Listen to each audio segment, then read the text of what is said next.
अस्सलाम वालेकुम नाज़रीन, आजाद स्टूडियो की स्पीड न्यूज में आपका खैर मकदम है। All India Muslim personal law board की जानिब से मुल्क भर के मुसलमानों से वक्फ तरमीमी बिल 2024 के खिलाफ एहतजाज करते हुए अलविदा जुमा को काली पट्टियां बांधने की अपील की गई थी, जबकि इस सिलसिले के तहत 29 मार्च को वक्फ तरमीमी बिल के खिलाफ विजयवाड़ा में जबरदस्त एहतजाजी धरना मुनज़्ज़म किया गया। इस एहतजाजी धरने में मुस्लिम पर्सनल लॉ बोर्ड के अराकीन के अलावा मुकामी उलमा इकराम, सियासी कायदीन और समाजी कायदीन ने शिरकत करते हुए वक्फ बिल के खिलाफ अपना एहतजाज दर्ज करवाया। इन कायदीन ने मरकजी हुकूमत से मुतालबा किया कि फौरी इस बिल से दस्तबरदारी इख्तियार करे। इस एहतजाज में चीफ मिनिस्टर आंध्र प्रदेश नारा चंद्रबाबू नायडू से भी अपील की गई कि वो इस बिल की पार्लियामेंट में तायीद न करें। अलीगढ़ के चिलगोरा गांव में 100 से ज्यादा मुस्लिम खानदान अपने मुस्तकबिल के बारे में खौफजदा हैं, क्योंकि मुकामी इंतजामिया ने उन्हें बेदखली की नोटिस थमा दी है। ये नोटिस उनके घरों पर चिस्पा किए गए हैं और उन्हें हिदायत दी गई है कि ईद के 15 दिन के बाद तक जगह खाली कर दें, वरना इनके मकान बुलडोजर से गिराए जाएंगे। इस खबर ने गांव में सनसनी फैला दी और एक बार फिर बीजेपी की हुकूमत वाली रियासतों में बुलडोजर की कार्रवाइयों की बहस छेड़ दी है। चिलगोरा मौजे अलीगढ़ में मुकामी इंतजामिया की जानिब से नोटिस की वसूली के बाद 100 से ज्यादा मुस्लिम खानदान अपने मुस्तकबिल के बारे में फिक्रमंद है।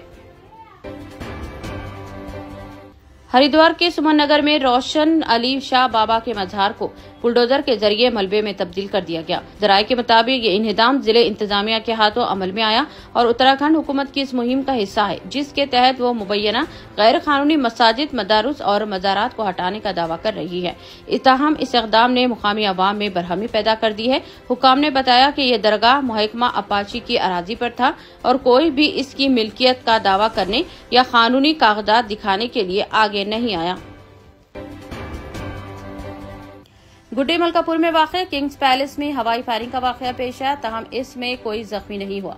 जराये के मुताबिक इस फंक्शन हॉल में जारी एक्सपो की ऑर्गेनाइजिंग टीम में शामिल आसिम उद्दीन ने एक्सपो में खिलौनों के स्टॉल चला रहे सैयद हारून से मामूली बहस व तकरार के बाद हवा में फायरिंग किए। इत्तला मिलते ही मुतालिका पुलिस मुकाम वाक़े पर पहुंची और इस सिलसिले में फौरी तौर पर तहकीकात का आगाज किया गया। DCP south west zone Chandramohan IPS ने भी मुकाम वाक़े का मुआयना किया। सदर कुल हिंद मजलिस इत्तेहादुल मुस्लिमीन व रुकन पार्लिमान बैरिस्टर असदुद्दीन ओवैसी ने कहा है कि वक्फ तरमीमी बिल को लोकसभा में मंजूर करवाने के लिए बीजेपी हुकूमत के पास अददी ताकत नहीं है और इसके लिए नरेंद्र मोदी, नीतीश कुमार, चंद्रबाबू नायडू, चिराग पासवान और जुनैद चौधरी पर इन्हिसार किए हुए हैं। उन्होंने कहा कि अगर ये 4 पार्टियां वक्फ तरमीमी बिल की तायीद नहीं करेगी तो ये कभी कानून नहीं बनेगा, लेकिन अगर इन कायदीन की पार्टियों ने वक्फ बिल की तायीद की तो ये कानून बन जाएगा। बैरिस्टर असदुद्दीन ओवैसी ने इन कायदीन को वार्निंग दी कि अगर ये कानून बन जाता है तो मुसलमान इन्हें कभी माफ नहीं करेंगे। मद्रास हाई कोर्ट ने stand up comedian Kunal Kamra को गिरफ्तारी से अबूरी तहफ़्फ़ुज़ फराहम करते हुए जमानत क़ब्ल अज़ गिरफ्तारी मंजूर की है। उनके एक हालिया तंजिया वीडियो नया भारत के सिलसिले में मुंबई पुलिस की जानिब से उनके खिलाफ दर्ज किए गए केस में उन्हें गिरफ्तारी से तहफ़्फ़ुज़ फराहम किया गया है। इस वीडियो में उन्होंने मुबैना तौर पर महाराष्ट्र के deputy chief minister Eknath Shinde के खिलाफ तंजिया तबसरा किया है। कामरा तमिलनाडु के मुस्तकिल रिहायशी होने का हवाला देते हुए मद्रास हाई कोर्ट से रुजू हुए थे और कहा था कि वो महाराष्ट्र के हुदूद में वाक़ किसी अदालत से रुजू होने से कासिर हैं, क्योंकि इन्हें गिरफ्तारी का अंदेशा है और शिवसेना कैडर की जानिब से जिस्मानी नुकसान पहुंचाए जाने का डर है। टप्पा चबुद्रा पुलिस स्टेशन के हुदूद में 2 अफराद को नकली मेहंदी तैयार करने के इल्जाम में गिरफ्तार कर लिया गया। तफसीलात के मुताबिक पुलिस को एक इत्तला मिली कि कारवान के नटराज नगर में खुफिया तौर पर नकली कराची मेहंदी तैयार की जा रही है। इस इत्तला पर सेंट्रल जोन टास्क फोर्स और टप्पा चबुद्रा पुलिस ने मुश्तरका कार्रवाई करते हुए एक मकान पर छापा मारा। कार्रवाई के दौरान 2 अफराद को गिरफ्तार कर लिया गया जो नकली मेहंदी तैयार कर रहे थे। पुलिस ने बताया कि रमजान के मौके पर यह नकली मेहंदी बाजार में फरोख्त के लिए तैयार की जा रही थी। छापे के दौरान तकरीबन 5 लाख रुपये मालियत की नकली मेहंदी जब्त कर ली गई है। चीफ मिनिस्टर रेवंत रेड्डी मुल्क के बाअसर शख्सियतों में शामिल हैं और गुज़िश्ता साल के मुकाबले इनकी रैंकिंग में नुमाया बेहतरी हुई है।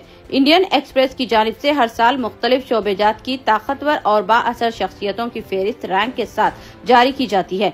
इंडियन एक्सप्रेस पावर लिस्ट 2025 में चीफ मिनिस्टर रेवंत रेड्डी के मुकाबले में 11 रैंक की बेहतरी हुई है। गुज़िश्ता साल चीफ मिनिस्टर 39वीं मुकाम पर थे, जबकि जारिया साल 11 दर्जात की बुलंदी के साथ चीफ मिनिस्टर को 28वां मुकाम हासिल हुआ है।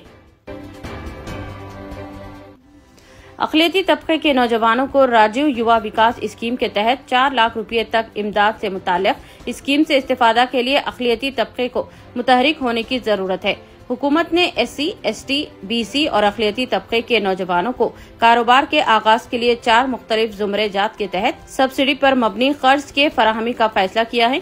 स्कीम के तहत अक़लियतों के लिए 840 करोड़ की मंजूरी दी गई है और मुख्तलिफ अक़लियती तबकात के उम्मीदवारों को आबादी के एतबार से रकमी मंजूरी के बाद मुस्लिम अक़लियत के लिए 751 करोड़ की गुंजाइश रहेगी। अंदाजे के मुताबिक स्कीम से रियासत भर में 42,000 से ज्यादा अक़लियती नौजवान इस्तेफादा कर पाएंगे। स्कीम के लिए ऑनलाइन दरख्वास्तों के अदखाल का आगाज हो चुका है, लेकिन अक़लियती उम्मीदवारों की दरख्वास्तों के अदखाल की रफ्तार इंतहाई सुस्त है। अक़लियती फाइनेंस कॉरपोरेशन के ज़राए के मुताबिक ताहाल रियासत भर से 12,000 दरख्वास्तें दाखिल की गई हैं। दरख्वास्तों के ऑनलाइन अदखाल की आखिरी तारीख 5 अप्रैल मुकर्रर की है। ऐसे में रियासत भर में अक़लियती उम्मीदवारों को मुनासिब रहनुमाई की जरूरत है। वाइस चेयरमैन अक़लियती अक़ामती तालीमी सोसाइटी और प्रेसिडेंट तमरीज़ मोहम्मद फ़हीमुद्दीन कुरैशी ने मरकजी हुकूमत के वक्फ तरमीमी बिल को मुस्तरद करते हुए इसे दस्तूर हिंद की रूह पर रास्त हमला से ताबिर किया है। उन्होंने अपने सहाफती बयान में कहा है कि वो बीजेपी के खिलाफ लड़ने के लिए पाबंद अहद है और इस बिल की मुखालिफत में जेल भी जाना पड़ा तो वो जाने से पीछे नहीं हटेंगे। उन्होंने कहा कि मजहबी उमूर में किसी भी तरह की मदाखलत बर्दाश्त नहीं की जाएगी। चीफ मिनिस्टर रेवंत रेड्डी ने खलीजी ममालिक में फौत होने वाले तेलंगाना के वर्कर्स के अफराद खानदान की इमदाद के तौर पर 3 करोड़ 3 लाख एक्स ग्रेशिया की मंजूरी दी है। पहले मरहले में हुकूमत ने 103 खानदानों के लिए फीकस 5 लाख रुपए के हिसाब से 5 करोड़ 15 लाख जारी किए थे। तेलंगाना मिनरल डेवलपमेंट कॉरपोरेशन के सदर नशीन और साबिक रुकन असेंबली ई अनिल ने चीफ मिनिस्टर रेवंत रेड्डी से मुलाकात करते हुए 66 खानदानों के लिए 3 करोड़ 3 लाख एक्स ग्रेशिया की इजराई पर इजहार तशक्कुर किया। तेलंगाना हुकूमत ने खलीजी ममालिक में मुलाजिमत के दौरान फौत होने वाले तेलंगाना वर्कर्स के अफराद खानदान के लिए फीकस 5 लाख रुपए एक्स ग्रेशिया देने का ऐलान किया है। कमिश्नर पुलिस निजामाबाद साई चैतन्या ने मजहबी हम आहंगी की मिसाल पेश करते हुए अपने मुलाजिम के मकान पर दावत इफ्तार में शिरकत की। इंतहाई सादगी के साथ अपने गन वैन अजहर के मकान पर उन्होंने इफ्तार किया। कमिश्नर पुलिस निजामाबाद साई चैतन्या ने मुस्लिम भाइयों के साथ मिलकर खुसूसी दुआ में भी शिरकत की। Telangana high court advocates association के मुनक़िदा इंतखाबात में एडवोकेट ख्वाजा विजारत अली को सेक्रेटरी मुंतखब किया गया। ख्वाजा विजारत अली एसोसिएशन में बाविकार ओहदा पाने वाले पहले अक़लियती एडवोकेट हैं। एसोसिएशन के सदर के तौर पर एडवोकेट ए जगन का इंतखाब अमल में आया। ATM में लेन देन अब महंगा होने वाला है। माहाना मुफ्त हद के बाद हर एक ट्रांजैक्शन पर 23 रुपये वसूल करने की इजाजत reserve bank of India RBI ने बैंकों को दे दी है। 1 मई से इजाफी चार्जेस नाफिज हो जाएंगे। आमतौर पर सार्फिन को 1 माह में अपने बैंक के ATM से 5 ट्रांजैक्शन की सहूलत मुफ्त फराहम होती है। वहीं दूसरे बैंक के ATM से मेट्रो शहरों में 5 ट्रांजैक्शन पर दूसरे इलाकों में 3 ट्रांजैक्शन की इजाजत दी जाती है। अगर ये हद तजावुज हो जाती है तो हर ट्रांजैक्शन पर 23 रुपये चार्जेस अदा करने होंगे। इतने कम दाम में इतने ज्यादा ऑफर्स, घर लेकर जाने में तकलीफ? No problem. अब आप घर बैठे ऑर्डर कीजिए और हम करेंगे फ्री होम डिलीवरी। अब होगी बचत घर बैठे। अपने शहर में सबसे सस्ता आपका रेड रोज स्मार्ट।